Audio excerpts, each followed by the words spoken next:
ಹರೇ ರಾಮ. ಗುರುಭ್ಯೋ ನಮಃ.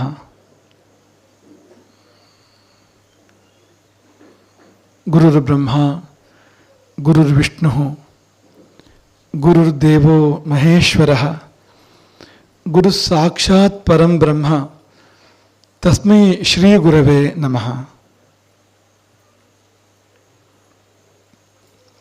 ಅಜ್ಞಾನಾಂತರ್ಗಹನ ಪತಿತಾನ್ ಆತ್ಮವಿದ್ಯೋಪದೇಶೈಃ ತ್ರಾತುಂ ಲೋಕಾನ್ ಭವದವಶಿಖಾತಾಪ ಪಾಪಚ್ಯಮಾನಾನ್ ತ್ಯಕ್ತ್ವಾ ಮೌನಂ ವಟವಿಟಪಿನೋ ಮೂಲತೋ ನಿಸ್ಸರಂತಿ ಶಂಭೋರ್ಮೂರ್ತಿಃ ಚರತಿ ಭುವನೆ ಶಂಕರಾಚಾರ್ಯರೂಪ.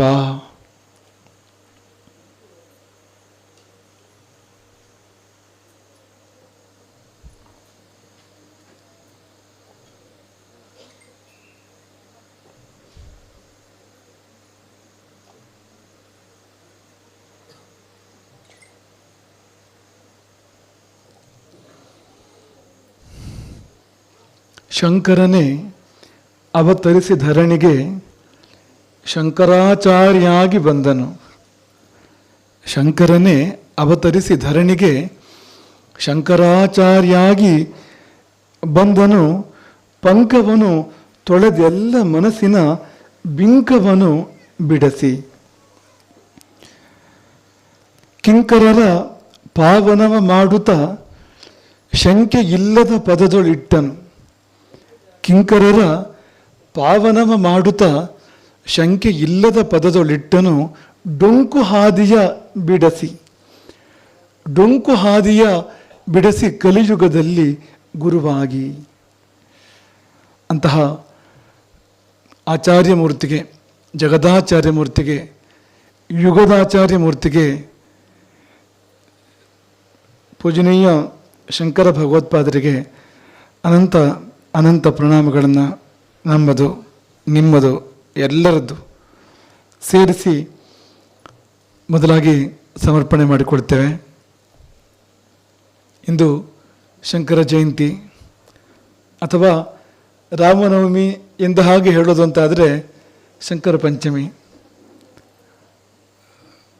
ಒಂದು ಒಳ್ಳೆಯ ಮಹಾದಿನ. ಆದಿಗುರು ಈ ಲೋಕಕ್ಕೆ ಇಳಿದು ಬಂದ ಸುದಿನ. ಅದೊಂದು ಬಗೆಯ ಸೂರ್ಯೋದಯ ಅಂತ. ನಿತ್ಯವೂ ಸೂರ್ಯೋದಯ ಆಗ್ತದೆ, ಹೊರಗಿನ ಕತ್ತಲೆಲ್ಲ ಕಳೀತದೆ. ಅಂದರೆ ಈ ಸೂರ್ಯೋದಯ ಗುರು ಸೂರ್ಯೋದಯ ಆದಾಗ ಒಳಗಿನ ಕತ್ತಲೆಲ್ಲ ಕಳೀತು. ಅದೆಷ್ಟೋ ಧನ್ಯ ಜೀವರ ಅಂತರಂಗದ ಅಂಧಕಾರ ನಿವಾರಣೆ ಆಯಿತು. ಅಂಥ ಒಂದು ವಿಶಿಷ್ಟ ಗುರು ಸೂರ್ಯೋದಯದ ಒಂದು ದಿನ. ಪ್ರತಿ ವರ್ಷವೂ ಆ ದಿನ ಬಂದಾಗ ಪ್ರಕೃತಿಯಲ್ಲಿ ಒಂದಷ್ಟು ಆ ಧರ್ಮಗಳು ಇರ್ತವೆ ಅಂತ. ಶಂಕರಾಚಾರ್ಯರು ಹುಟ್ಟಿದಾಗ ಆ ದಿನ ಇದ್ದ ಪರಿಸ್ಥಿತಿ ಇಲ್ಲದೆ ಇರ್ಬೋದು. ಆ ದಿನದ ಗ್ರಹಮಂಡಲ, ಆ ದಿನದ ಮುಹೂರ್ತದ ವೈಶಿಷ್ಟ್ಯಗಳು ಎಲ್ಲವೂ ಇಲ್ಲದೆ ಇರ್ಬೋದು. ಆದರೆ ಅಂಶಾಂಶತಃ ಅನೇಕ ಸಂಗತಿಗಳು ಪ್ರತಿ ವರ್ಷವೂ ಆ ದಿನದಂದು ಸೇರಿ ಬರ್ತವೆ. ಹಾಗಾಗಿ ಆ ದಿನದಂದು ನಾವು ಆದಿಗುರುವನ್ನು ಪೂಜಿಸಿದರೆ, ಭಾವಿಸಿದರೆ ಅದು ಹೆಚ್ಚು ಸಲ್ತದೆ.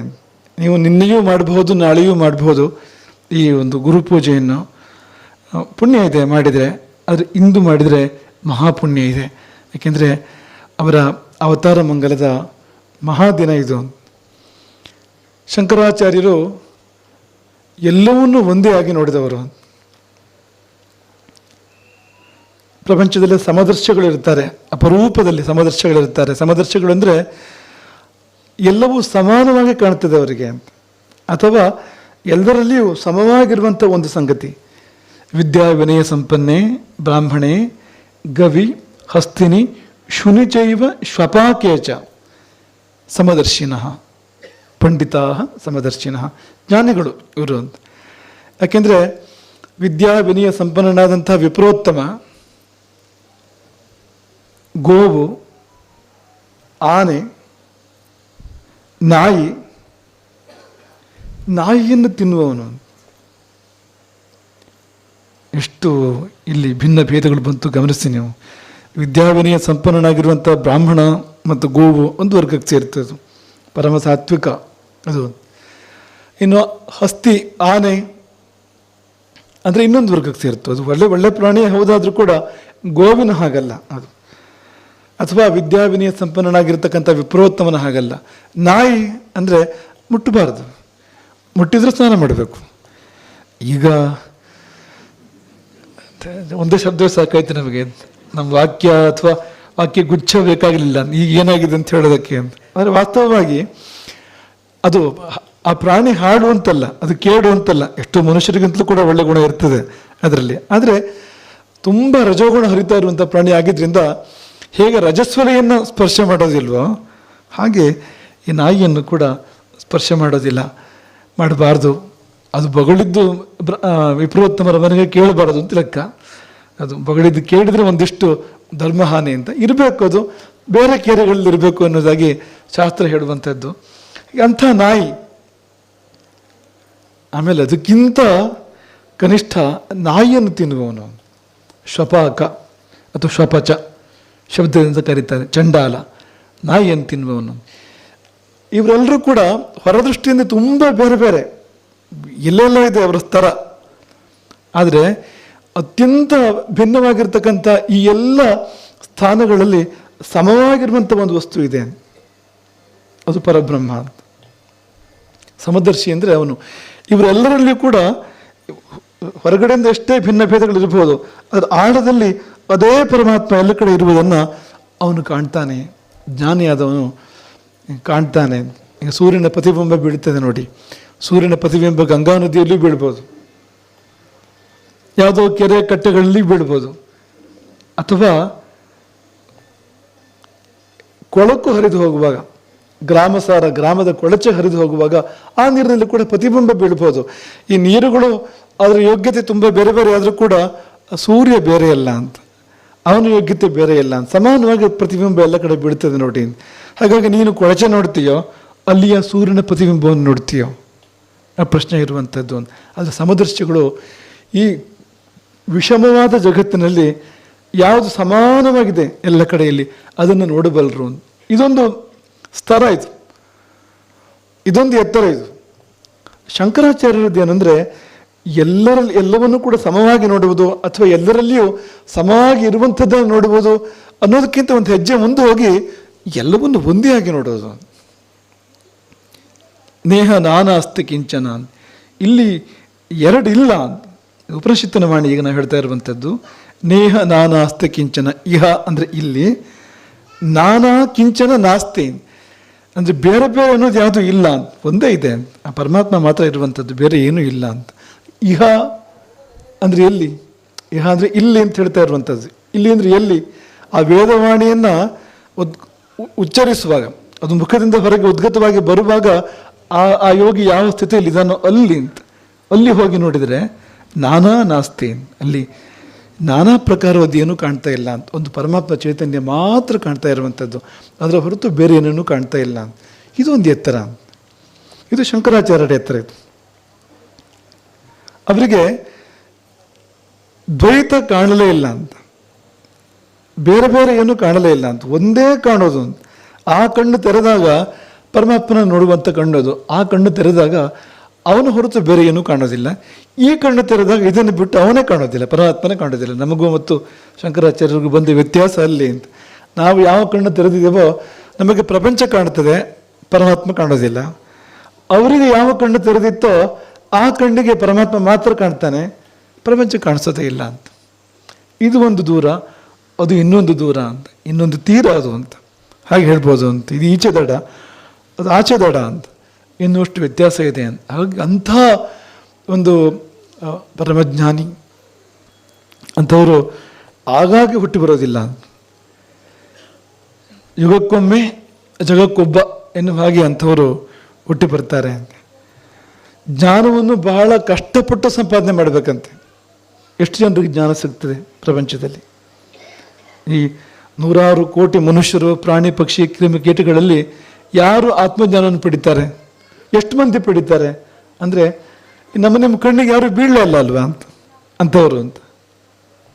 ಅಂದರೆ ಇಷ್ಟು ಕಷ್ಟ ಜ್ಞಾನವನ್ನು ಪಡೆಯುವಂಥದ್ದು, ತುಂಬ ಸಾಧನೆ ಬೇಕು, ಅನೇಕ ನೂರಾರು ಸಾವಿರಾರು ಜನ್ಮಗಳ ಸಾಧನೆಯ ಬಳಿಕ ಒಬ್ಬನು ಜ್ಞಾನವನ್ನು ಪಡಿತಾನೆ ಅಂತ. ಆದರೆ ಶಂಕರಾಚಾರ್ಯರಿಗೆ ಅದು ಹುಟ್ಟುವಾಗಲೇ ಇತ್ತು ಅಂತ. ಜನ್ಮಸಿದ್ಧ ಅಂತ, ಜನ್ಮ ಸಹಜ ಅಂತ. ನಾವು ಕಂಡುಬಿಟ್ಟು ಪ್ರಪಂಚವನ್ನು ಹೇಗೆ ನೋಡ್ತೇವೋ ಹಾಗೆ ಅವರು ಒಳಗಣ್ಣು ತೆರೆದು ಪರಮಾತ್ಮನನ್ನು ಸಹಜವಾಗಿ ನೋಡಿದರು. ಅವರಿಗೆ ಯಾವುದೇ ಸಾಧನೆ ಬೇಕಾಗಲಿಲ್ಲ. ಯಾಕೆಂದರೆ ಅವರು ಬಿದ್ದವರಲ್ಲ, ಇಳಿದು ಬಂದವರು. ಬಿದ್ದವರಿಗೆ ಎಚ್ಚರ ತಪ್ಪಿ ಹೋಗ್ಬಿಡ್ಬೋದು. ಬಹಳ ಎತ್ತರದಿಂದ ಕೆಳಕ್ಕೆ ಬಿದ್ದರೆ ಎಚ್ಚರ ತಪ್ಪಿ ಹೋಗ್ತದೆ ಅಲ್ವಾ? ಹಾಗೆ ನಾವೆಲ್ಲ ಬಹಳ ಎತ್ತರದಿಂದ ಕೆಳಕ್ಕೆ ಬಿದ್ದ ಕಾರಣ ಎಚ್ಚರ ತಪ್ಪಿ ಹೋಗಿದೆ ಅಂತ. ಅಂದರೆ ನಿಜವಾದ ಎಚ್ಚರ ಇಲ್ಲ, ನಾವು ಯಾರು ಅಂತಲೇ ನಮ್ಗೆ ಗೊತ್ತಿಲ್ಲ ಅಂತ. ಅವರು ಇಳಿದು ಬಂದವರು, ಬಿದ್ದವರನ್ನು ಎತ್ತುವ ಸಲುವಾಗಿ ಇಳಿದು ಬಂದವರಾಗಿದ್ದರಿಂದ ಅವರಿಗೆ ಎಚ್ಚರ ತಪ್ಪಲಿಲ್ಲ. ಪೂರ್ಣವಾದ ಜಾಗೃತ ಅವಸ್ಥೆಯ ಪರಮೋಚ್ಚ ಸ್ಥಿತಿ, ಅಂತರಂಗದ ಕುಂಡಲಿನಿ ಜಾಗೃತಿ ಅಂತ ಹೇಳ್ಬೋದು ಬೇಕಿದ್ರೆ ನಾನು, ಅದು ಅವರಿಗೆ ಇತ್ತು ಅಂತ. ಹಾಗಾಗಿ ಯಾವುದನ್ನು ಬಹಳ ಕಷ್ಟಪಟ್ಟು ಗಳಿಸ್ಬೇಕೋ ಆದರೂ ಕೂಡ ಎಷ್ಟೋ ಮಂದಿಗೂ ಸಿಕ್ಕೋದೇ ಇಲ್ವೋ ಅವರಿಗೆ ಸಹಜವಾಗಿತ್ತು ಅದು. ಮತ್ತು ಜ್ಞಾನ ಪ್ರಾಪ್ತಿ ಒಂದು, ಅದನ್ನು ಬೇರೆಯವರಿಗೆ ಕೊಡುವಂಥದ್ದು ಇನ್ನೊಂದು. ಜ್ಞಾನಿಗಳು ಎಲ್ಲರೂ ಕೂಡ ಬೇರೆಯವರಿಗೆ ಜ್ಞಾನವನ್ನು ಕೊಡುವಂಥ ಶಕ್ತಿ ಉಳ್ಳವರು ಆಗಿರೋದಿಲ್ಲ. ರಾಮಕೃಷ್ಣ ಪರಮಹಂಸರು ಉದಾಹರಣೆ ಕೊಡ್ತಾರೆ. ಅದಕ್ಕೆ ನೀರಿನಲ್ಲಿ ಎಲೆ ತೇಲ್ತಾ ಇರ್ತದೆ, ಅದು ಹೇಗೋ ತೇಲ್ತಾ ಇದೆ ಹೊರತು ಅದ್ರ ಮೇಲೆ ಯಾರು ಕೂತ್ಕೊಂಡ್ರೆ ಅದು ಮುಳುಗಿ ಹೋಗ್ತದೆ, ಈ ಮೇಲೆ ಕೂತವನು ಕೂಡ ಮುಳುಗಿ ಹೋಗ್ತಾನೆ. ಇಂಥವ್ರು ಇರ್ತಾರೆ ಜ್ಞಾನಿಗಳು. ಹೌದು, ಅದು ಅವರು ಮುಳುಗಿಲ್ಲ, ಅವರು ತೇಲ್ತಾ ಇದ್ದಾರೆ, ಆದರೆ ಇನ್ನೊಬ್ಬರನ್ನು ಎತ್ತುವ ಶಕ್ತಿ ಅವರಿಗಿಲ್ಲ. ಇನ್ನೊಂದು ಜೀವವನ್ನು ಪಾರು ಮಾಡುವ ಶಕ್ತಿ ಅವರಿಗಿಲ್ಲ. ಅವರು ದಾಟಿಕೊಂಡ್ರು ಅಂತಷ್ಟೇ ಅಂತ.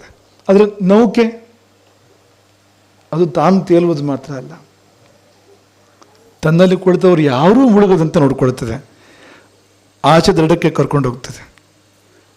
ಅನಾಯಾಸವಾಗಿ ತನ್ನೊಳಗೆ ಯಾರೆಲ್ಲ ಕುಳಿತಿರ್ತಾರೋ, ತನ್ನನ್ನು ಯಾರು ಆಶ್ರಯಿಸುತ್ತಾರೋ ಎಲ್ಲರನ್ನೂ ಆಚೆ ದಡಕ್ಕೆ ಕರೆದೊಯ್ತದೆ ಅದು.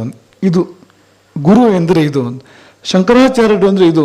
ಅವರು ತಾವು ದಾಟಿದ್ದು ಮಾತ್ರ ಅಲ್ಲ, ಅಸಂಖ್ಯ ಜನರನ್ನು ದಾಟಿಸಿದ್ರು ಮಾತ್ರ ಅಲ್ಲ, ಮುಂದೆ ಬರುವ ಕಾಲದಲ್ಲಿ ಸಾವಿರಾರು ವರ್ಷಗಳಲ್ಲಿ ಹಾಗೆ ಈ ಸಂಸಾರ ಸಮುದ್ರವನ್ನು ದಾಟುವವರಿಗೆ ದಾರಿಯನ್ನು ಹಾಕಿಕೊಟ್ಟು, ವ್ಯವಸ್ಥೆಗಳನ್ನು ಕಲ್ಪಿಸಿ, ಅಂಥ ಕೇಂದ್ರಗಳನ್ನು ಸ್ಥಾಪಿಸಿ, ಅದಕ್ಕೊಂದು ಚೌಕಟ್ಟು ಕೊಟ್ಟು, ಅದಕ್ಕೊಂದು ಮಾರ್ಗದರ್ಶಿ ಸೂತ್ರಗಳನ್ನು ಕೊಟ್ಟು ಅವರು ಹೋದವರು. ಹಾಗಾಗಿ ಅವರು ತುಂಬ ಶ್ರೇಷ್ಠ ವರ್ಗಕ್ಕೆ ಸೇರ್ತಾರೆ, ಅತ್ಯಂತ ಶ್ರೇಷ್ಠ ವರ್ಗಕ್ಕೆ ಸೇರ್ತಾರೆ. ಯಾಕಿದ್ದೆಲ್ಲ ನೆನಪು ಮಾಡಿಕೊಂಡು ಅಂದರೆ, ಮಹಾಪೂಜೆ ಯಾಕೆ ಮಾಡಬೇಕು ಅಂದರೆ ಮಹಾಪುರುಷರವರು ಅಂತ. ನೀವು ಸಣ್ಣ ಪೂಜೆ ಮಾಡೋದಲ್ಲ ಅಂತ. ನಿಮ್ಮ ಮನೆಗೆ ಮಹಾರಾಜ ಬಂದರೆ ನೀವು ಅವರಿಗೆ ಬೆಂಕಿ ಬೆಟ್ಟಿಗೆ ಕೊಡ್ತೀರಾ ಮಹಾರಾಜನಿಗೆ?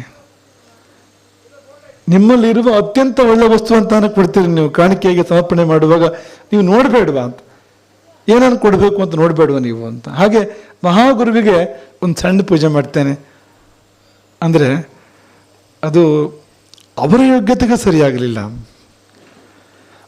ನಮ್ಮ ಯೋಗ್ಯತೆಗೆ ಸರಿ ಅಂತ ಹೇಳಬೇಡಿ. ಯಾಕೆಂದರೆ ಮನುಷ್ಯನಿಗೆ ಇಂಥ ದಾರಿಗಳು ಯಾವಾಗಲೂ ಸುಲಭವಾಗಿ ಗೋಚರಿಸ್ತೀವಿ. ಹೌದಪ್ಪ, ಅವ್ರ ಯೋಗ್ಯತೆ ಪ್ರಕಾರ ಪೂಜೆ ಮಾಡೋಕ್ಕೆ ಎಲ್ಲಿ ಸಾಧ್ಯ ಇದೆ, ನಾವು ನಮ್ಮ ಯೋಗ್ಯತೆ ಪ್ರಕಾರ ಮಾಡೋದು ಅಂತ. ನಾವು ನಮ್ಮ ಯೋಗ್ಯತೆಯನ್ನು ಮೀರಿ ಮಾಡಬೇಕು, ಆಗ ನಾವು ಆ ಯೋಗ್ಯತೆಗೆ ಹೋಗ್ತೇವೆ. ಈಗ ನಾವು ಇಲ್ಲೇ ಇರ್ತೇವೆ ಅಂತ ತೀರ್ಮಾನ ಮಾಡಿದರೆ ಅವರವರು ಏನು ಮಾಡ್ತಾರೆ ಅಂತ. ನಾವು ಅವ್ರ ಎತ್ತರಕ್ಕೆ ಹೋಗಬೇಕು ಅಂದರೆ ಒಂದು ಚೂರು ಕಾಲಾದರೂ ಎತ್ತಬೇಕಲ್ವ ಅಂತ. ಮೇಲಕ್ಕೆ ಹಾರಿದ್ರೆ ಒಳ್ಳೇದಿತ್ತು, ಕೊನೆ ಪಕ್ಷ ತುದಿ ಕಾಲಲ್ಲಿ ನಿಲ್ಲುವಷ್ಟವರು ಮಾಡಬೇಕೋ ಬೇಡವೋ ಅಂತ. ಹಾಗಾಗಿ ಯೋಗ್ಯತೆಯನ್ನು ಮೀರಿ ನಾವು ಪೂಜೆ ಮಾಡಬೇಕಾಗಿರುವಂಥದ್ದು. ಮಹಾಗುರುವಿಗೆ ಮಹಾಪೂಜೆ. ಯಾಕೆಂದರೆ ಅವರು ಮಹಾನುಗ್ರಹ ಮಾಡಿದ್ದಾರೆ ನಮಗೆ, ಅವರು ಸಣ್ಣ ಸಣ್ಣ ಅನುಗ್ರಹ ಮಾಡಿರುವಂಥದ್ದಲ್ಲ. ಈ ಪ್ರಪಂಚದಲ್ಲಿ ಎಷ್ಟೋ ಗುರು ಅಂತ ಕರೆಸ್ಕೊಂಡವರು ಇರ್ತಾರೆ, ಅವರು ಸಣ್ಣ ಸಣ್ಣದನ್ನೇ ಕೊಡ್ತಾ ಇರ್ತಾರೆ, ಅವರನ್ನೇ ದೊಡ್ಡದು ಅಂತ ನಾವು ಭಾವಿಸಿಬಿಟ್ಟಿರ್ತೇವೆ. ಸಣ್ಣ ಪುಟ್ಟ ಏನೋ ಸಿದ್ಧಿಗಳನ್ನು ಮಾಡಿಕೊಂಡು ಅವರು ಸಣ್ಣ ಪುಟ್ಟ ಸಮಸ್ಯೆಗಳ ಪರಿಹಾರ ಹೇಳ್ತಾನೆ ಜೀವನವನ್ನು ಕಳೆದು ಬಿಡ್ತಾರೆ. ಅವರು ಹಿಂದೆ ದೊಡ್ಡದೊಂದು ಪ್ರವಾಹ, ಜನಪ್ರವಾಹ ಹೋಗ್ತಾ ಇರ್ತದೆ. ಯಾಕೆಂದರೆ ಬಹಳ ಮಂದಿಗೆ ಅದೇ ಬೇಕಾಗಿರುವಂಥದ್ದು. ಎಮ್ಮೆಗೆ ಜ್ವರ ಬಂದಿದೆ, ಕಡಿಮೆ ಮಾಡಿಕೊಡಿ ಅಂತ. ಆ ಕಡಿಮೆ ಮಾಡಿಕೊಡುವಂಥವರೇ ಬೇಕು, ಆತ್ಮಕ್ಕೆ ಬಂದು ಜ್ವರ ಬಿಡಿಸೋರು ಬೇಡ ಅಂತ. ಹಾಗಾಗಿ ಕ್ಷುದ್ರವಾದದ್ದನ್ನು ಕೇಳುವಂಥವರಿಗೆ ಅವ್ರಿಗೆ ಅಂಥದ್ದೇ ಇಷ್ಟ ಅಂತ ಆಗ್ತದೆ ಅಂತ, ಅಲ್ಲಿ ನಾವು ದೊಡ್ಡ ಸ್ತೋಮವನ್ನು ಕಾಣ್ತೇವೆ ಅಂತ. ಆದರೆ ಇದು ಹಾಗಲ್ಲ ಅಂತ. ಇದು ಏಕಮೂಲಿಕ ಪ್ರಯೋಗ ಇದ್ದಾಗೆ. ಅವರು ಏನನ್ನು ಕೊಡ್ತಾರೋ ಶಂಕರಾಚಾರ್ಯರು ಅದನ್ನು ತೆಗೆದುಕೊಂಡ್ರೆ ಮುಂದೆ ದುಃಖವೇ ಇಲ್ಲ ಅಂತ. ಒಂದು ಸಾರಿಗೆ ಸಂಪೂರ್ಣ ಪರಿಹಾರ ಅಂತ. ಅಂಥದ್ದನ್ನು ನಾವು ಅರಸ್ಬೇಡ್ವಾ? ಈಗ ನಾವು ದಿನ ಸಣ್ಣ ಸಣ್ಣ ಪರಿಹಾರ ಮಾಡ್ತಾ ಇಡೀ ಜೀವನ ಕಳೆಯೋದಕ್ಕಿಂತ ಒಂದು ಪರಿಹಾರ ಮಾಡಬೇಕು ನೋಡಿ, ಮತ್ತೇನು ಪರಿಹಾರ ಬೇಡ ಅದ್ರ ನಂತರ ಅಂತ. ಎಲ್ಲ ಕಷ್ಟವೂ ಅದರಲ್ಲೇ ಮುಗೀತು ಅಂತ, ಎಲ್ಲ ದುಃಖವೂ ಅಲ್ಲೇ ಪರಿಹಾರ ಆಯಿತು ಅಂತ. ಅಂಥದ್ದನ್ನು ಕೊಟ್ಟವರು ಅವ್ರನ್ನ ಹೇಗೆ ಪೂಜೆ ಮಾಡಬೇಕು ನಾವು? ಶಂಕರಾಚಾರ್ಯರು ಅವರ ಇಡೀ ಗ್ರಂಥಗಳನ್ನು ಅವಲೋಕನ ಮಾಡಿದರೆ, ಅವರ ಉಪದೇಶಗಳನ್ನು ಗಮನಿಸಿದರೆ ಎಲ್ಲಿಯೂ ಅವರು ಸಣ್ಣದನ್ನು ಕೊಡುವಂಥ ಮಾತೇ ಆಡಲಿಲ್ಲ ಅಂತ. ಅವರು ಶಾಶ್ವತ ಪರಿಹಾರಕ್ಕೆ ಹೋಗಿದ್ದಾರೆ. ನಾವು ಕೆಲವು ಸಲ ವಿನೋದ ಮಾಡ್ತಾ ಇರ್ತೇವೆ, ಈ ವಾಹನಗಳನ್ನು ದುರಸ್ತಿ ಮಾಡುವಂಥವ್ರು ಅಂಥ ಅಂಗಡಿಗಳಿರ್ತದಲ್ಲ, ಅವರು ಕೆಲವರು ಬಹಳ ಜಾಣರಾದರೆ ಏನು ಮಾಡ್ತಾರೆ ಅಂದರೆ, ಅವರು ಆ ಕೂಡಲೇ ಸರಿಯಾಗಿ ಹೋಗಿ ಮಾಡ್ತಾರೆ. ನೀವು ತಗೊಂಡೋದ ವಾಹನ ಆಗಿಂದಾಗ ಸರಿಯಾಗ್ತದೆ, ಆದರೆ 8 ದಿವಸಕ್ಕೆ ಮತ್ತೆ ಬರೋ ಹಾಗೆ ವ್ಯವಸ್ಥೆ ಮಾಡಿರ್ತಾರೆ. ಇಟ್ಟೇ ಕಳಿಸಿರ್ತಾರೆ ಅವರು. ಏನು ತಿರುಗಿಸಿದ್ರೋ ಅಥವಾ ಏನು ಮಾಡಿದ್ರೋ ಗೊತ್ತಿಲ್ಲ. ಆದರೆ ನೀವು ಮತ್ತೆ ಅವ್ರನ್ನ ಭೇಟಿ ಆಗ್ತಾ ಇರಬೇಕಾಗ್ತದೆ. ಭೇಟಿ ಆದಂತೆ ಕಿಸೆ ಕರಗ್ತಾ ಇರಬೇಕಾಗ್ತದೆ ನಿಮ್ಮದು. ಹಾಗೊಂದು ವ್ಯವಸ್ಥೆಯನ್ನು ಮಾಡ್ತಾರೆ. ಇವರು ಒಳ್ಳೆಯವರ, ನಿಮ್ಗೆ ಒಂದು ಸಾರಿ ಅದನ್ನು ಸರಿಪಡಿಸಿ ಕೊಡಿಸ್ಕೊಟ್ರೆ ಮತ್ತೆ ನೀವು ಅವ್ರನ್ನ ಭೇಟಿ ಮಾಡೋದಿಲ್ಲ ಯಾವತ್ತು. ಅವರು ಒಳ್ಳೆಯವರ ಅಂತ ಆಲೋಚನೆ ಮಾಡಿಬಿಡುವ ನಾವು ಅಂತ. ಪ್ರಪಂಚದಲ್ಲಿ ಅನೇಕರು ಗುರುಗಳು ಅಂತ ಕರೆಸಿಕೊಂಡು ಇದನ್ನೇ ಮಾಡಿರುವಂಥದ್ದು. ಅವರು ಇದು ಮುಗಿತು ಅದಕ್ಕೆ ಅದು ಮುಗಿತು ಇನ್ನೊಂದಕ್ಕೆ ಸಮುದ್ರದಲ್ಲಿ ತೆರೆಗಳು ಬಂದ ಹಾಗೆ ನಮ್ಮ ಕಷ್ಟಗಳು ಮುಗಿಯೋದೇ ಇಲ್ಲ. ನಾವು ಓಡ್ತಾ ಇರ್ತೇವೆ ಮತ್ತೆ ಅಲ್ಲಿ. ಒಂದು ಸಾರಿ ಮುಗಿಸ್ಬಾರ್ದ ಎಲ್ಲವನ್ನು ಕೂಡ. ಏಕಮೂಲಿಕ ಪ್ರಯೋಗ ಅಂದರೆ ಹಾಗೆ ಅಪರೂಪದ ಮೂಲಿಕೆ ಅಂತ ಇದು. ಒಂದೇ ಮೂಲಿಕೆ ಎಲ್ಲ ರೋಗಕ್ಕೂ ಪರಿಹಾರವನ್ನು ಕೊಡ್ತದಂತೆ ಅದು. ಹಾಗೆ ಭವರೋಗವನ್ನೇ ಪರಿಹಾರ ಮಾಡುವಂಥ ಔಷಧವನ್ನು, ಸುಜ್ಞಾನವೆಂಬ ಔಷಧವನ್ನು ಕೊಟ್ಟವರು ಅಂತ. ಅವರು ದೊಡ್ಡದನ್ನು ಕೊಟ್ಟವರು ಅಂದರೆ ಅವರು ಆತ್ಮಜ್ಞಾನವನ್ನು ಕೊಟ್ಟವರು, ಮುಕ್ತಿಯನ್ನು ಕೊಟ್ಟವರು, ಅವರು ಆ ದಾರಿ ತೋರಿಸುವರು ಅವರು. ಅದು ಬಹಳ ದೊಡ್ಡದು. ಇದೆಲ್ಲ ಬಹಳ ಚಿಕ್ಕದು ಮತ್ತು ಇದೆಲ್ಲ ಅದರಲ್ಲಿ ಸೇರಿ ಹೋಗ್ತದೆ. ಅದನ್ನು ತಗೊಂಡ್ರೆ ಅದರಲ್ಲಿ ಇದೆಲ್ಲವೂ ಕೂಡ ಬಂತು ಅಂತ. ಇದನ್ನು ತಗೊಂಡ್ರೆ ಇದು ಒಂದೇ ಬಂತು, ಸಣ್ಣದು ಇದೊಂದು ಮಾತ್ರ ನಮಗೆ ಸಿಕ್ಕಿದೆ ಅಂತ. ಆದರೆ ಮುಕ್ತಿ ತಗೊಂಡ್ರೆ ಮುಕ್ತಿಯಲ್ಲಿ ಎಲ್ಲವೂ ಸೇರಿ ಬಂದಿದೆ ಅಂತ. ಅಂಥದ್ದನ್ನು ಕೊಟ್ಟವರಾದ ಕಾರಣವೇ ನಾವು ಮಹಾಪೂಜೆಯನ್ನು ಮಾಡಬೇಕು. ಮತ್ತು ಮಹದನುಗ್ರಹವನ್ನು ಚಿಲ್ಲರೆ ಕೇಳೋಕ್ಕೆ ಹೋಗಬಾರ್ದು, ದೊಡ್ಡ ಆಶೀರ್ವಾದವನ್ನು ಕೇಳಬೇಕು ಅಂತ. ಯಾಜ್ಞವಲ್ಕ್ಯರಿಗೆ 2 ಪತ್ನಿಯರು, ಕಾತ್ಯಾಯಿನಿ ಮತ್ತು ಮೈತ್ರೇಯಿ ಅಂತ. ಇಬ್ಬರು ತುಂಬ ಭಿನ್ನ ಅಂತ. ಒಂದು ಹಂತದಲ್ಲಿ ಯಾಜ್ಞವಲ್ಕ್ಯರು ಹೇಳಿದ್ರಂತೆ, ನಾನು ಹೊರಟೆ, ಸಂಸಾರದಿಂದ ಬಿಡುಗಡೆಯಾಗಿ ಹೊರಟೆ, ನಾನು ನಿಮಗೆ ವಿಭಾಗ ಮಾಡಿಕೊಡ್ತೇನೆ ಆಸ್ತಿಯನ್ನು ಅಂತ. ಕಾತ್ಯಾಯಿನಿ ಒಪ್ಕೊಂಡ್ಲಂತೆ, ಆಯಿತು ನಂಗೆ ಏನು ಬರ್ತದೆ, ನನ್ನ ಪಾಲಿಗೆ ಏನು ಬರ್ತದೋ ಅದನ್ನು ಕೊಡಿ. ಒಳ್ಳೆ ಗೃಹಿಣಿಯ ಪಾಪ ಅವಳು, ಗಂಡ ಹೇಳಿದಂತೆ ಕೇಳ್ಕೊಂಡೇ ಇದ್ದವಳು. ಹೊರಟಿದ್ದಾರೆ ಅವರು, ದಾರಿಗೆ ಇವಳು ಅಡ್ಡ ಆಗುವಂಥವಳೆಲ್ಲ ಅವಳು. ಏನು ಕೊಡ್ತೀರೋ ಕೊಡಿ ಅಂತ. ಮೈತ್ರೇಯಿ ಕೇಳಿದಂತೆ, ನಿಮಗೇನು ಸಿಗ್ತದೆ ಅಂತ. ನನಗೆ ಅಮೃತತ್ವ ಅಂತ, ಅದಕ್ಕೋಸ್ಕರ ಹೊರಟಿದ್ದೇನೆ, ಅಮೃತತ್ವಕ್ಕೋಸ್ಕರ ಹೊರಟಿದ್ದೇನೆ, ಮುಕ್ತಿಗೋಸ್ಕರ ಹೊರಟಿದ್ದೇನೆ. ಇದರಿಂದ ಅದು ಸಿಗ್ತದ ಅಂತ ಕೇಳಿದಂತೆ ಮೈತ್ರಿ. ನೀವೇನು ಕೊಟ್ಟು ಹೋಗ್ತಾ ಇದ್ದೀರಿ ನಮಗೆ ಇಲ್ಲಿ, ಇದರಿಂದ ಅಮೃತತ್ವ ಸಿಗ್ತದ ಅಂತ. ಅದಕ್ಕೆ ಯಾಜ್ಞವಲ್ಕ್ಯರು ಹೇಳ್ತಾರೆ, ಅಮೃತತ್ವಸ್ಯತು ನಾಶಾಸ್ತಿ ವಿತ್ತೇನ ಅಂತ. ಅಮೃತತ್ವಸ್ಯತು ನ ಆಶಾಸ್ತಿ ವಿತ್ತೇನ. ವಿತ್ತದಿಂದ, ಈ ಹಣಕಾಸಿನಿಂದ ಅಮೃತತ್ವ ಆಶೆಯನ್ನು ಮಾಡುವಂತೆ ಇಲ್ಲ. ಅದೆಲ್ಲ ಇದರಿಂದ ಸಿಗುವಂಥದ್ದಲ್ಲ, ಅದು ಬೇರೆ ದಾರಿ ಅಂತ. ಅದಕ್ಕೆ ಮೈತ್ರಿ ಹೇಳಿದಂತೆ, ಹಾಗಾದರೆ ನೀವೇನು ಪಡಿತೀರೋ ಅದನ್ನು ಕೊಡಿ ನನಗೆ, ಇದೆಲ್ಲ ಬೇಡ ನನಗೆ. ಮೈತ್ರೇಯಿ, ಗಾರ್ಗಿ ಮೈತ್ರೇಯಿ ಅಂತ ನಾವು ಒಟ್ಟೊಟ್ಟಿಗೆ ಎರಡನ್ನು ಬೆಳೆಸ್ತೀವಲ್ಲ, ಮೈತ್ರೇಯಿ ಇಂಥವಳು ಅಂತ. ಹಾಗೆ ನೀವು ಯಾವ ಸಂಪತ್ತನ್ನು ಪಡ್ಕೊಳ್ತೀರೋ ಇದೆಲ್ಲವನ್ನು ತ್ಯಾಗ ಮಾಡಿ ಹೋಗಿ ಅದರಲ್ಲಿ ಪಾಲು ಕೊಡಿ ನನಗೆ, ಅಂಥದ್ದನ್ನು ಕೊಡಿ ನನಗೆ, ಇದು ಬೇಡ ಅಂತ. ಶಂಕರಾಚಾರ್ಯರು ನಮಗದನ್ನು ಕೇಳಲಿಕ್ಕೆ ಗೊತ್ತಿಲ್ಲ, ಆದರೆ ಅವರು ಕೊಡೋದು ಅದನ್ನು ಮಾತ್ರ. ಆ ಅಂಗಡಿಯಲ್ಲಿ ಅದು ಮಾತ್ರ ಸಿಗ್ತದೆ, ಇದೆಲ್ಲ ಸಿಕ್ಕೋದಿಲ್ಲ ಅಂತ. ಈ ಸಣ್ಣ ಪುಟ್ಟದ್ದು ಯಾವುದೂ ಸಿಕ್ಕೋದಿಲ್ಲ ಅದರಲ್ಲಿ. ಅಂತಹ ಈ ರತ್ನಗಳ ಅಂಗಡಿಗೆ ಹೋದರೆ ನೀವು ಯಥಾ ಪ್ರಕಾರ ಬೆಂಕಿ ಪೆಟ್ಟಿಗೆ ಕೇಳೋ ಹಾಗಿಲ್ಲ ಅಲ್ವ, ನೀವು ನಿಂಬೆಹಣ್ಣು ಕೇಳೋ ಹಾಗಿಲ್ಲ ಅಲ್ವಾ. ರತ್ನಗಳ ಅಂಗಡಿಗೆ ಹೋದ್ರೆ ಏನು ಕೇಳಬೇಕು ನೀವು? ಅವನ ಹತ್ರ ಹೋಗಿ ನೀವು ಅದನ್ನು ಕೇಳಿದರೆ, ಜೀರಿಗೆ ಮೆಣಸು ಕೊಡು ಅಂತ ಕೇಳಿದರೆ ಕೊಡ್ತಾನೆ ಅವನು ಅದನ್ನು. ಅದೆಲ್ಲ ಸಿಗೋದಿಲ್ಲ ಇಲ್ಲಿ.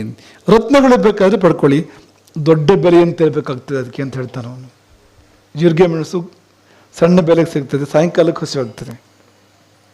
ಆದರೆ ಅದು ಹಾಗಲ್ಲ ಅಂತ, ಅದು ದೊಡ್ಡ ಬೆಲೆಗೆ ಸಿಗುವಂಥದ್ದು, ಅಂಥ ಮಹಾಫಲವನ್ನೇ ಕೊಡುವಂಥದ್ದು ಅದು. ಹಾಗೆ ಶಂಕರಾಚಾರ್ಯರ ಸಾನ್ನಿಧ್ಯದಲ್ಲಿ ಸಣ್ಣ ಪುಟ್ಟ ಬೇಡಿಕೆಗಳಿಗೆ ಎಡೆ ಇಲ್ಲ.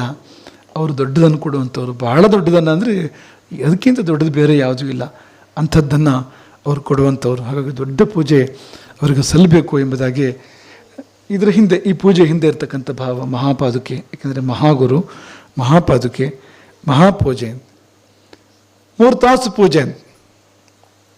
ಇದು ಷೋಡಶೋಪಚಾರ ಪೂಜೆಗೆ ನಡೀತಾ ಇರುವಂಥದ್ದು ಇಲ್ಲಿ. ಇದನ್ನು 5 ನಿಮಿಷದಲ್ಲಿ ಮಾಡ್ಬೋದು, 5 ನಿಮಿಷದಲ್ಲಿ, 3 ನಿಮಿಷದಲ್ಲೂ ಮಾಡ್ಬೋದು. ಧ್ಯಾಯಾಮಿ ಧ್ಯಾನಂ ಸಮರ್ಪಯಾಮಿ ಶುರು ಮಾಡಿಕೊಂಡ್ರೆ 3 ನಿಮಿಷದ ಒಳಗೆ ಮಾಡ್ಬೋದು ಇದನ್ನು. ಆದರೆ ಆ 3 ನಿಮಿಷಕ್ಕೆ ನಮ್ಮ ಮನಸ್ಸು ಹದ ಆಗ್ತದ?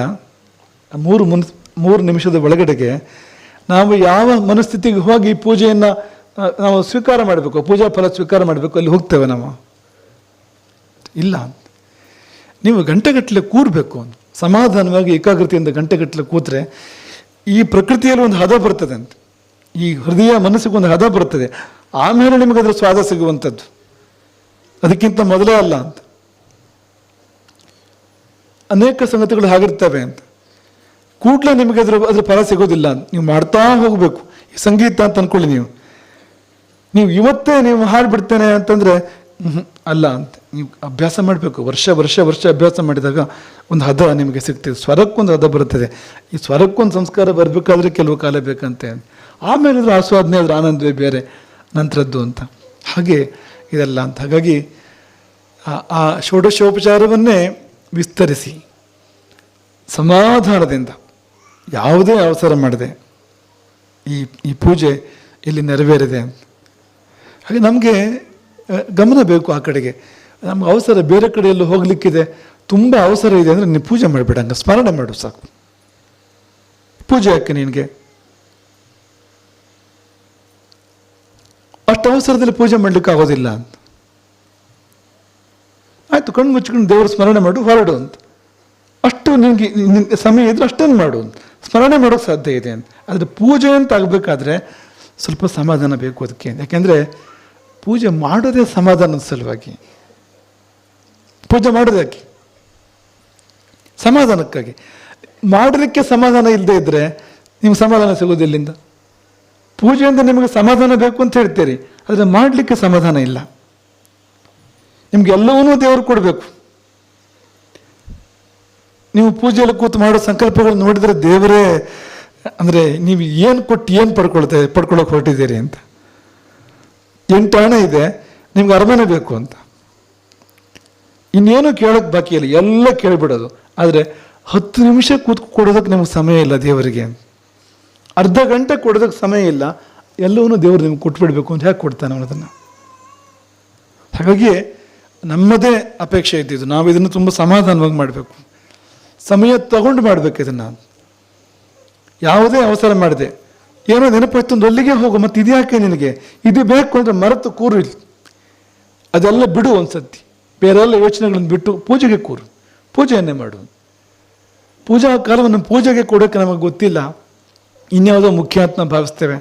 ಆ ಸಮಯದಲ್ಲಿ ಮತ್ತೇನನ್ನು ನಾವು ಮಾಡ್ತಾ ಇರ್ತೇವೆ. ಹೇಗೆ ನಮಗೆ ದೇವರು ಒಲಿಬೇಕು, ಹೇಗೆ ನಮಗೆ ದೇವರು ಬೇಕಾದನ್ನೆಲ್ಲ ಕೊಡಬೇಕು ಅಂದರೆ ಅದಕ್ಕೆ ಉತ್ತರ ಇಲ್ಲ ಅಂತ. ಹಾಗಾಗಿ ಈ ರೂಪದಲ್ಲಿ ಪೂಜೆ ಸಲ್ಲುವಂಥದ್ದು.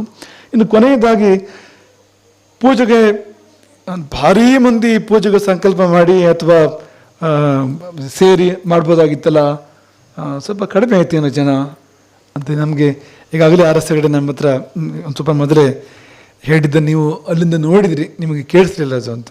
ಮುಖ ತೋರಿಸೋದೇ ಕಷ್ಟ ಆಗಿದೆ, ಜಾಸ್ತಿ ಹೆಚ್ಚು ಜನ ಪೂಜೆಗೆ ಆ ರೀತಿಯಲ್ಲಿ ಭಾಗವಹಿಸಲಿಕ್ಕೆ ಸಾಧ್ಯ ಆಗಲಿಲ್ಲ ಅನ್ನೋದು ಸಂಕೋಚ ಎಲ್ಲ ಕಾರ್ಯಕರ್ತರ ಪರವಾಗಿ. ಅದಕ್ಕೆ ನಾವು ಹೇಳಿದ್ವು, ಉತ್ತಮವಾದ ವಸ್ತುವನ್ನು ತಯಾರು ಮಾಡಿದರೆ ಅದಕ್ಕೆ ಅರ್ಹರು ಕಡಿಮೆ ಮಂದಿ ಇರ್ತಾರೆ ಅಂತ. ಅದಕ್ಕೆ ಯೋಗ ಇರುವವರು ಹೆಚ್ಚು ಮಂದಿ ಇರೋದಿಲ್ಲ ಅಂತ. ಈಗ ಒಂದು ವಜ್ರ ಅಂದರೆ ಅದು ಎಲ್ಲರ ಬಳಿ ಇರೋದಿಲ್ಲ ಅಂತ, ಇರೋಕ್ಕೆ ಸಾಧ್ಯ ಇಲ್ಲ. ಅದು ಭಾರತ ರತ್ನ ಅಂದರೆ ಊರಲ್ಲಿ ಎಲ್ಲರಿಗೂ ಸಿಕ್ಕಿದೆಯಾ? ಅದು ಲೌಕಿಕವಾದ ಉದಾಹರಣೆ ಕೊಡೋದಾದರೆ ಭಾರತ ರತ್ನ ಎಲ್ಲರಿಗೂ ಸಿಕ್ಕಿದೆಯಾ ಅಂತ, ಯಾರೋ ಎಲ್ಲೋ ಅಪರೂಪದಲ್ಲಿ ಅರ್ಹತೆ ಇರುವಂಥವ್ರಿಗೆ ಸಿಗುತ್ತಾನೆ ಅದು ಅಂತ, ಸಿಗಬೇಕಾಗಿರೋದು ತಾನೇ ಅದು ಅಂತ ಅಲ್ವಾ ಅಂತ. ಆತ್ಮಜ್ಞಾನ ಎಲ್ಲರಿಗೂ ಸಿಕ್ಕಿದೆಯಾ? ಮುಕ್ತಿ ಎಲ್ಲರಿಗೂ ಸಿಕ್ಕಿದೆಯಾ? ಇಲ್ಲ ಅಂತ. ಉತ್ತಮೋತ್ತಮವಾದ್ದು ಬೇಕು ಅಂದರೆ ಯೋಗ ಇರಬೇಕಾಗ್ತದೆ ಅಂತ. ಇಂಥದ್ದು ಒಂದು ನಡೀತದೆ ಅಂತಾದರೆ, ಇಂಥದ್ದೊಂದು ಮಹಾಪೂಜೆ ನಡೀತದೆ ಅಂತಾದರೆ ಶಂಕರಾಚಾರ್ಯರು ಯಾರನ್ನು ಕರೀತಾರೋ ಅವ್ರು ಬರ್ತಾರೆ. ಯಾರ ಮೇಲೆ ಶಂಕರಾಚಾರ್ಯರ ಕೃಪಾದೃಷ್ಟಿ ಬೀಳ್ತದೋ, ಯಾರು ಮಾಡಲಿ ಅಂತವರು ಅಂತರಂಗದಿಂದ ಸಮ್ಮತಿಸ್ತಾರೋ ಅಂಥವರಿಗೆ ಬರಲಿಕ್ಕೆ ಸಾಧ್ಯ ಆಗ್ತದೆ, ಉಳಿದವರಿಗೆ ಸಾಧ್ಯ ಆಗೋದಿಲ್ಲ ಅಂತ. ಹಾಗಾಗಿ ಇದನ್ನು ಮಾತ್ರ ನಿಮ್ಮ ಮನಸ್ಸಲ್ಲಿ ಇಟ್ಕೊಳ್ಳಿ ಅಂತ. ಉತ್ತಮೋತ್ತಮವಾದ ವಸ್ತು ಅದು ಬೀದಿ ಸರ್ಕಲ್, ಅದು ಎಲ್ಲರಿಗೂ ಸಿಕ್ಕೋದೇ ಇಲ್ಲ ಅದು ಅಂತ. ಯೋಗ ಒಳ್ಳೆಯವರಿಗೆ ಸಿಗ್ತದೆ, ಯೋಗ ಯಾರೋ ಕೆಲವರಿಗೆ, ಎಲ್ಲೋ ಕೆಲವರಿಗೆ ಆ ಯೋಗ ಇರ್ತದೆ, ಅಂಥವ್ರು ಅದನ್ನು ಪಡ್ಕೊಳ್ತಾರೆ ಅಂತ. ಎಲ್ಲ ಜೀವನದಲ್ಲಿ ಎಲ್ಲಕ್ಕೂ ಎಲ್ಲ ಕಡೆಗೆ ಅನ್ವಯ ಆಗ್ತಕ್ಕಂಥ ಮಾತಿದು ಅಂತ. ಸಾರಾ ಸಗಟಾಗಿ ಸಿಗ್ತದೆ ಅಂದರೆ ಅದು ಅಂಥ ಉತ್ತಮವಾದ ವಸ್ತು ಅಲ್ಲ ಅಂತ ಲೆಕ್ಕ ಅದು ಅಂತ. ಎಲ್ಲೋ ಅಲಭ್ಯ ಲಾಭ, ಅಪರೂಪದಲ್ಲಿ ಯಾರಿಗೋ ಸಿಗುವಂಥದ್ದು ಅದು ಅಪರೂಪದ್ದು, ಅಂಥ ಶ್ರೇಷ್ಠವಾಗಿರುವಂಥದ್ದು, ಉತ್ತಮವಾಗಿರುವಂಥದ್ದು. ಹಾಗಾಗಿ ಯೋಗವುಳ್ಳವರು ಇದನ್ನು ಮಾಡಿದ್ದಾರೆ ಮತ್ತು ನೋಡಿದ್ದಾರೆ ಎಂಬುದಾಗಿ ನಾವು ಭಾವಿಸ್ತೇವೆ. ಅಂಥವ್ರು ಮಾತ್ರ ಅಲ್ಲಿ ಭಾಗಿಯಾಗಿದ್ದಾರೆ. ಉಳಿದವರನ್ನು ನಾವು ತಾತ್ಸಾರ ಮಾಡ್ತಾ ಇರುವಂಥದ್ದಲ್ಲ. ಯೋಗ ಅವರಿಗೆ ಇರಲಿಲ್ಲ ಅಂತ, ಅವ್ರಿಗೂ ಬರಲಿ ಅಂತಲೇ ನಾವು ಹಾರೈಸುವಂಥದ್ದು, ಇದಕ್ಕಿಂತ ಹೆಚ್ಚಿನದು ಸಿಗಲಿ ಅಂತಲೇ ಹಾರೈಸುವಂಥದ್ದು. ಅದಕ್ಕಾಗಿ ಇದನ್ನು ಮುಕ್ತವಾಗಿಟ್ಟಿರುವಂಥದ್ದು. ಇಲ್ಲೇನು ಬಾಗಿಲಿಲ್ಲ, ಈ ಜಾಗಕ್ಕೆ ಬರಲಿಕ್ಕೆ ಬಾಗಿಲಿದೆಯಾ ನೋಡಿ, ಬಾಗಿಲಿಲ್ಲ ಅಂತ. ಅವ್ರ ಮನಸ್ಸಿಗೆ ಬಾಗಿಲು ಹಾಕ್ಕೊಂಡ್ರೆ ಬರೋಕ್ಕಾಗೋದಿಲ್ಲ, ಅದನ್ನು ಯಾರೂ ಏನೂ ಮಾಡೋಕ್ಕೆ ಸಾಧ್ಯ ಇಲ್ಲ. ಅದು ಇಲ್ಲಿ ಈ ಗುರುವಿನ ಮನೆಯಲ್ಲಿ ಬಾಗಿಲಿಲ್ಲ ಅಂತ, ಗೋಡೆಯೂ ಇಲ್ಲ ಅಂತ. ಯಾರು ಬಂದರೂ ಪ್ರವೇಶ ಇದೆ, ಯಾವಾಗ ಬಂದರೂ ಪ್ರವೇಶ ಇದೆ, ಹಾಗಂತ ಎಲ್ಲರೂ ಬಂದುಬಿಡ್ತಾರೆ ಅಂದರೆ ಇಲ್ಲ. ಯೋಗವುಳ್ಳವರು ಬರ್ತಾರೆ, ಭಾಗ್ಯವುಳ್ಳವರು ಬರ್ತಾರೆ. ಮಹದನುಗ್ರಹ ಬೇಕು ಅಂದರೆ ಮಹಾಭಾಗ್ಯ ಬೇಕು, ಅದಕ್ಕೆ ಮಹಾಪುಣ್ಯ ಬೇಕು. ಅಂಥವ್ರು ಮಾತ್ರವೇ ಅದನ್ನು ಪಡ್ಕೊಳ್ತಾರೆ. ಇದೆಷ್ಟೇ ನಮಗೆ ಈ ಸಮಯದಲ್ಲಿ ಹೇಳಲಿಕ್ಕಿರುವಂಥದ್ದು. ಹಾಗಾಗಿ ನೀವೆಲ್ಲ ಪುಣ್ಯವಂತರು, ಇಲ್ಲಿ ಬಂದು ಈ ಕಾರ್ಯದಲ್ಲಿ ಭಾಗಿಯಾದ್ರಿ. ಇಷ್ಟು ಹೊತ್ತು ಯಾಕೆ ಕೂರೋದು ಅಂತ ಎದ್ದು ಹೋಗಲಿಲ್ಲ, ಈ ಮಧ್ಯದಲ್ಲಿ ಕೊನೆಯವರೆಗೂ ಕೂತ್ಕೊಂಡಿದ್ದೀರಿ. ಕೆಲವು ಬಾರಿ ನಾವು ಗಮನಿಸ್ತೇವೆ, ತುಂಬ ಅನುಕೂಲಸ್ಥರಾಗಿರ್ತಾರೆ ಲೌಕಿಕ ಪರಿಭಾಷೆಯಲ್ಲಿ, ಮತ್ತು ಅದು ಮುಂದುವರೆದವರಾಗಿರ್ತಾರೆ ಲೌಕಿಕ ಪರಿಭಾಷೆಯಲ್ಲಿ. ಅವರು ಇಷ್ಟೊತ್ತು ಕೂತ್ಕೊಳ್ಳೋಕೆ ಕಷ್ಟ ಆಗ್ತದೆ ಅವರಿಗೆ. ಅವರು ಕೂತ್ಕೊಂಡ್ರೂ ಕೂಡ ಅವರು ಇನ್ಯಾವುದೋ ಲೋಕದಲ್ಲಿ ಇರ್ತಾರೆ. ಹೀಗೆ ತೋರಿಸಿದ್ರೆ ಸಾಕು, ಒಂದು ನಿಮ್ಗೆ ಗೊತ್ತಾಗ್ತದೆ ಅಂತ ಅನಿಸ್ತದೆ. ಅಲ್ಲಿರ್ತಾರೆ. ಅದು ಯಾವ ಲೋಕ ಅಂದರೆ ಅದಕ್ಕೆ ಮಾಯಾ ಲೋಕ ಅಂತ ಹೆಸರು ಅಂತ. ಆ ಲೋಕದ ಒಳಗೆ ಹೋಗ್ತಿರ್ತಾರೆ, ಹೊರಗೆ ಬರ್ತಿರ್ತಾರೆ, ಒಳಗೆ ಹೋಗ್ತಿರ್ತಾರೆ. ಇಲ್ಲಿಲ್ಲ ಅಂತ, ಇಲ್ಲಿಲ್ಲ ಅಂತ ಅವರಿಗೆ ಅದರಲ್ಲಿರುವಂಥದ್ದು ಸಿಗ್ತದೆ ಅಂದರೆ ಅದು ಅನುಮಾನವೇ. ಅದು ಹಾಗೆ, ಅದು ಮಾಯೆ ಇದೆ, ಸಿಗುವಂಥದ್ದಲ್ಲ. ಅದು ಇದು ತಪ್ಪಿ ಹೋಗ್ತದೆ. ದೊಡ್ಡದು ಕಣ್ಣು ಮುಂದೆ ಇದೆ, ಅದನ್ನು ಬಿಟ್ಟು ಯಾವುದೋ ಸಣ್ಣದರಲ್ಲಿ ಅವರು ಹೋಗಿ ಮುಳುಗಿ ಎದ್ದು ಮಾಡ್ತಾ ಇರ್ತಾರೆ. ಇದನ್ನು ಅವರಾಗೇ ಬಿಟ್ಟಿರ್ತಾರೆ, ದೊಡ್ಡದನ್ನು ಅವರಾಗೇ ಬಿಟ್ಟಿರ್ತಾರೆ. ಅದು ಹೇಗೂ ಸಿಗುವಂಥದ್ದಲ್ಲ, ಅದರೊಳಗಿರುವಂಥದ್ದು ಇದಿಲ್ಲ. ಅದು ತುಂಬ ನಮಗೆ ಶುಭ ಮಾಡುವಂಥದ್ದು ಅಲ್ಲ. ಶುಭ ಮಾಡುವಂಥದ್ದು ಇರ್ಬೋದು ಕೆಲವೊಂದರಲ್ಲಿ, ಆದರೆ ಮಾಯೆ ತುಂಬ ಇದೆ, ಅತೀವ ಮಾಯೆ ಇದೆ ಅದರಲ್ಲಿ. ಕೊನೆಗೆ ಶೂನ್ಯದಲ್ಲಿ ಹೋಗಿ ನಿಂತ್ಕೊಳ್ಳೋದನ್ನು ಕಾಣ್ತೇವೆ ನಾವು. ನೀವು ಹಾಗೆಲ್ಲ ಮಾಡದೆ ನೀವು ಶ್ರದ್ಧಾಭಕ್ತಿಯಿಂದ ಕೂತ್ಕೊಂಡು ಈ ಪೂಜೆಯನ್ನು ಆಸ್ವಾದನೆ ಮಾಡಿದ್ರಿ. ಪೂಜೆಯನ್ನು ಆಸ್ವಾದನೆ ಮಾಡಬೇಕು. ಏನೋ ನಮಗೆ ಪೂಜೆಯಲ್ಲಿ ಸಮಾಧಾನ ಸಿಗಬೇಕು, ಸಂತೋಷ ಅಂತ ಅನಿಸ್ಬೇಕು. ಎಷ್ಟು ಹೊತ್ತಾಯಿತು ಅಂತ ಆ ಕಡೆ ಗಮನ ಹೋಗಬಾರ್ದು. ನಮಗೆ ಪೂಜೆ ಕಡೆ ಗಮನ ಹೋಗಬೇಕು. ಮುಂದಿನ ಯಾವುದೋ ಕೆಲಸದ ಕಡೆ ಗಮನ ಹೋಗಬಾರ್ದು, ಪೂಜೆ ಕಡೆ ಗಮನ ಹೋಗಬೇಕು. ಇಷ್ಟೇ ಇರುವಂಥದ್ದು. ದೇವರು ನೀವು ಪೂಜೆ ಕೂತಾಗ ನಿಮಗೆ ಒಲಿಬೇಕು ಅಂದರೆ, ಧ್ಯಾನಕ್ಕೆ ಕೂತಾಗ ಒಲಿಬೇಕು ಅಂದರೆ, ನಿಮಗೆ ಮುಂದಿನ ಕೆಲಸ ನೆನಪಾಗದೆ ಹೋದರೆ, ಮತ್ತೇನೋ ನೆನಪಾಗದೆ ಹೋದರೆ ದೇವರು ಒಲಿದೇ ಒಲಿತಾನೆ. ನೀವು ಮುಂದಿನ ಕೆಲಸಕ್ಕೆ ಹೋದ್ರೆ ಅವನವ್ರು ಏನು ಮಾಡ್ತಾನೆ, ಬಂದು ವಾಪಸ್ ಹೋಗ್ತಾ ಇರ್ತಾನೆ ಅವನು. ಆಯಿತು, ನೀನು ಯಾವಾಗ ನಿನಗೆ ಪುರುಸೊತ್ತಾಗ್ತದೆ ಹೇಳು, ಅವಾಗ ಬರ್ತೇನೆ ಅಂತೇಳಿ ಬಂದು ಅವನು ಹಿಂದಿರುಗಿ ಹೋಗ್ತಾ ಇರ್ತಾನೆ. ಬ್ರಾಹ್ಮಿ ಮುಹೂರ್ತದ ಬಗ್ಗೆ ನಾವು ಹೇಳ್ತೇವೆ ನೋಡಿ, ಪ್ರತಿನಿತ್ಯ ಪರಮಾತ್ಮ ಬರ್ತಾನಂತೆ ಆ ಸಮಯದಲ್ಲಿ ಅಂತ. ಬ್ರಹ್ಮ ಮುಹೂರ್ತದಲ್ಲಿ ಪ್ರತಿನಿತ್ಯ ಬಂದು ನಮ್ಮ ಮುಂದೆ ನಿಂತು ಕಾಯ್ತಾನಂತೆ ಅಂತ. ನಾವು ಜಾಡ್ಯ ನಿದ್ರೆಯಲ್ಲಿ ಇರ್ತೇವೆ ನಾವು. ಕೆಲವರಂತೂ ಅಷ್ಟೊತ್ತಿಗೆ ಮಲಗೋದು, 3 ಗಂಟೆ ಹೊತ್ತಿಗೆ ಮಲಗೋದು, 3 ಗಂಟೆವರೆಗೆ ಎಚ್ಚರಿದ್ದು ಅದು ಇದು ಮಾಡಿ 3 ಗಂಟೆಗೆ ಮಲಗೋದು. ಅಂಥದ್ದನ್ನು ನಾವು ಕಾಣ್ತೇವೆ ಅಂತ.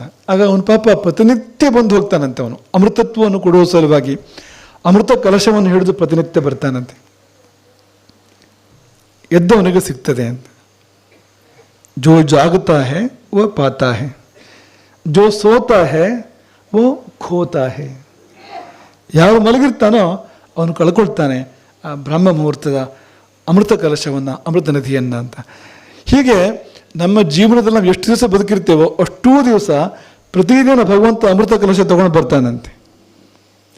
ಕೊನೆಗೂ ನಾವು ಅದನ್ನು ತಗೊಳ್ಳದೇ ಇದ್ದಾಗ ಕೊನೆಗೆ ಮತ್ತೊಬ್ಬನು ಬರ್ತಾನಂತೆ, ಯಮ. ಅವನು ಕೈಯಲ್ಲಿ ಅಮೃತ ಕಲಶ ತಗೊಂಡು ಬರೋದಿಲ್ಲ, ಪಾಶ ಹಿಡ್ಕೊಂಡು ಬರ್ತಾನೆ ಅಂತ. ಯಾಕೆಂದ್ರೆ ನೀನು ಅದಕ್ಕೆ ಯೋಗ್ಯ ಆಗಲಿಲ್ಲ.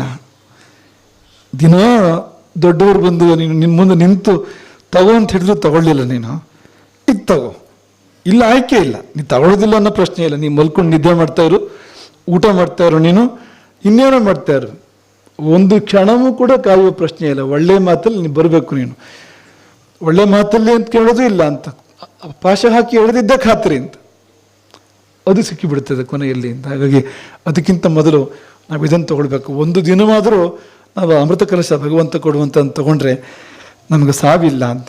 ಅದರ ನಂತರ ಯಮ ನಮ್ಮನ್ನು ಮುಟ್ಟೋದಿಲ್ಲ. ಶಂಕರಾಚಾರ್ಯ ಭಾಷೆ ಹೇಳಬೇಕು ಅಂದರೆ ತಸ್ಯ ಯಮ ಕಿಂ ಕುರುತೆ ಚರ್ಚಾ. ಯಮ ಅವನ ಜೊತೆಗೆ ಏನು ಚರ್ಚೆ ಮಾಡ್ತಾನೆ? ಯಮನ ಭೇಟಿ ಆಗೋದಿಲ್ಲ, ಯಮ ವಿಚಾರಣೆ ಮಾಡೋದಿಲ್ಲ. ಅದ್ರ ಬದಲಿಗೆ ಗೌರವಪೂರ್ವಕ ಕಳಿಸ್ಕೊಡ್ತಾನೆ. ನಿನ್ನ ಧಾಮ ಮುಂದೆ ಬಹಳ ಎತ್ತರದಲ್ಲಿ ಮೇಲೆ ಎಲ್ಲೋ ಇದೆ, ನಾನು ನಿನಗೆ ಕೈ ಮುಗಿತೇನೆ ಎಂಬುದಾಗಿ ಯಮನು ಕೂಡ ಅವನನ್ನು ಗೌರವಿಸ್ತಾನೆ. ಹಾಗಾಗಿ ನಾವು ರಾಮನ ಕಡೆಗೆ ಹೋಗೋಣ, ಯಮನ ಕಡೆ ಅಲ್ಲ, ಅಥವಾ ಯಮನೇ ನಮ್ಮ ಕಡೆ ಬರೋ ಹಾಗೆ ಮಾಡ್ಕೊಳ್ಳೋದಲ್ಲ, ರಾಮನ ಕಡೆಗೆ ಹೋಗೋಣ. ದಾರಿ ತೋರಿಸೋರು ಮಹಾಗುರುಗಳು, ಆದಿಗುರುಗಳು ಎಂಬುದಾಗಿ ಈ ಸಮಯದಲ್ಲಿ ನೆನಪಿಸ್ಕೊಂಡು ಪ್ರತಿ ವರ್ಷವೂ ಕೂಡ ಈ ದಿನದಂದು ಸೇರೋಣ. ನಾವೆಲ್ಲ ಶಂಕರ ಜಯಂತಿ, ಶಂಕರ ಪಂಚಮಿಯಿಂದ ಸೇರಿ ಈ ಆದಿಗುರುವಿನ ಮಹಾಪೂಜೆಯನ್ನು ನಾವೆಲ್ಲ ಸೇರಿ ಮಾಡೋಣ. ಮತ್ತು ಮಾಡುವಾಗ ಇಲ್ಲೇ ಇರೋಣ. ಮಾಡೋ ಸಮಯದಲ್ಲಿ ದೇಹ ಎಲ್ಲಿತ್ತು, ಮನಸ್ಸೆಲ್ಲೂ ಹೋಯಿತು ಅಂತಾಗದೆ ಅಷ್ಟೂ ಹೊತ್ತು ಹೃದಯದಿಂದ ನಾವು ಇಲ್ಲೇ ಇದ್ದು ಆ ಪೂಜೆಯನ್ನು ಆಸ್ವಾದನೆ ಮಾಡಿದರೆ ನಮಗೆ ಅಲಭ್ಯ ಲಾಭ. ಅವರು ಯಾವುದನ್ನು ಕೊಡುವ ಸಲುವಾಗಿ ಈ ಲೋಕಕ್ಕೆ ಬಂದರೋ ಅಂಥ ಅಲಭ್ಯ ಲಾಭ. ಏಕಮೂಲಿಕ ಪ್ರಯೋಗ, ಸಮಸ್ತಕ್ಕೂ ಒಂದೇ ಆಶೀರ್ವಾದದಿಂದ ಪರಿಹಾರ, ಮತ್ತೆ ಬರಬೇಡ, ತಗೋ, ಮುಗೀತು ಅಂತ, ಎಲ್ಲ ಕಷ್ಟವೂ ಪರಿಹಾರ ನಿಂದು ಅಂಥ ಆಶೀರ್ವಾದವನ್ನು ಅವರಿಂದ ಪಡ್ಕೊಳ್ಳೋಣ ಎಂಬುದಾಗಿ ಈ ಸಮಯದಲ್ಲಿ ನೆನಪಿಸ್ಕೊಂಡು ನಮಗೂ ತುಂಬ ಅತೀವ ಸಂತೋಷ. ಈ ಸಮಯದಲ್ಲಿ ಆ ಮಹಾಗುರುವಿನ ಆ ಒಂದು ಅದ್ಭುತ ಆಚಾರ್ಯ, ಪರಮಾದ್ಭುತ ಆಚಾರ್ಯರ ಅಂಥ ಒಂದು ಮಹಾಚೇತನದ ಸ್ಮರಣೆ ಮಾಡಿಕೊಳ್ಳುವಂಥದ್ದು, ನಿಮ್ಮೆಲ್ಲರ ಜೊತೆಗೆ ಅವರನ್ನು ನೆನಪು ಮಾಡಿಕೊಳ್ಳುವಂಥದ್ದು, ಇದು ನಮಗೆ ಮಹಾಪುಣ್ಯ, ಮಹಾಯೋಗ ಎಂಬುದಾಗಿ ಭಾವಿಸ್ತೇವೆ. ಹಾಗಾಗಿ ಈ ಒಂದು ಮಹಾಮುಹೂರ್ತದಲ್ಲಿ ಆ ಆದಿಗುರುವನ್ನು ಹೃದಯದಲ್ಲಿ ಇಟ್ಕೊಂಡು ಪ್ರಯಾಣ ಮಾಡಿ. ಅವರ ಪ್ರಸಾದ ನಮಗೆ ಬರೋದು ಅಂದರೆ ಹಾಗೆ ಅಂತ, ಎದೆಯಲ್ಲಿ ಅವರು ಸ್ಥಿರವಾಗಿ ನಿಲ್ಲಬೇಕು ಅಂತ. ಆದಿಗುರುಗಳು ಅಂಥವರು ಬೇರೆ ಇಲ್ವಂತೆ. ಶರೀಫರು ಮುಂದುವರಿಸುವ ಹಾಗೆ ಇಂಥ ಗುರುವಿಗೆ ಎಣೆಯ ಗಾಣೇನು ಅಂತ, ಉನ್ನತೋನ್ನತ ಮಹಿಮಾ. ಅವರ ಮಹಿಮೆಯನ್ನು ಬಣ್ಣಿಸಲು ಸಾಧ್ಯವೇ ಅಂತ ಕೇಳ್ತಾರೆ ಅವರು ಅಂತ. ಸಾಧ್ಯವೇ ಇಲ್ಲ ಅಂತ ಅಂಥವರವರು ಅಂತ. ಹಾಗಾಗಿ ಇಂಥ ಗುರುವಿಗೆ ಸರಿಯಾಗ ಆಣೆನು. ಅಂಥ ಗುರುವನ್ನು ಹೃದಯದಲ್ಲಿ ನಿತ್ಯ ಶಾಶ್ವತವಾಗಿ ಅಟ್ಟಬಂಧ ಪ್ರತಿಷ್ಠೆ ಮಾಡಿ ಎಲ್ಲೂ ಹೋಗಬಾರ್ದವರು. ಹಾಗೆ ದೃಢವಾಗಿ ನಮ್ಮೊಳಗೆ ನಾವು ಪ್ರತಿಷ್ಠೆ ಮಾಡ್ಕೊಂಡು ಇಟ್ಕೊಳ್ಳೋಣ. ಅವರು ನಮ್ಮ ಬದುಕನ್ನು ಸದಾಕಾಲವೂ ಬೆಳಗಲಿ, ಆನಂದದಲ್ಲಿ ತುಂಬಲಿ. ನಮ್ಮೆಲ್ಲರಿಗೂ ನಿರತಿಶಯವಾದ ಶ್ರೇಯಸ್ಸನ್ನು, ಅದನ್ನು ನಿಶ್ರೇಯಸ ಅಂತ ಕರೀತಾರೆ, ಅದಕ್ಕಿಂತ ಮೇಲೆ ಇನ್ನೊಂದಿಲ್ಲ ಅಂಥ ಶ್ರೇಯಸ್ಸನ್ನು ನಿಮಗೆಲ್ಲ ಆ ಶಂಕರ ಗುರುಗಳು, ಶಂಕರರವರು ಅದು ನಮಗೆ ಕೊಡಲಿ. ಎಲ್ಲರಿಗೂ ತತ್ಫಲವಾಗಿ ಒಳಿತಾಗಲಿ ಅಂತ ತಪ್ಪಣೆ ಆಗ್ತದೆ. ಹರೇ ರಾಮ. ಜಗದ್ಗುರು ಶಂಕರಾಚಾರ್ಯ ಸ್ವಾಮಿ ಮಹಾರಾಜ್ ಕಿ, ಶ್ರೀಮದ್ ಜಗದ್ಗುರು ಶಂಕರಾಚಾರ್ಯ ಶ್ರೀಮದ್ ರಾಘವೇಶ್ವರ ಭಾರತಿ ಸ್ವಾಮಿ ಮಹಾರಾಜ್ ಕಿ.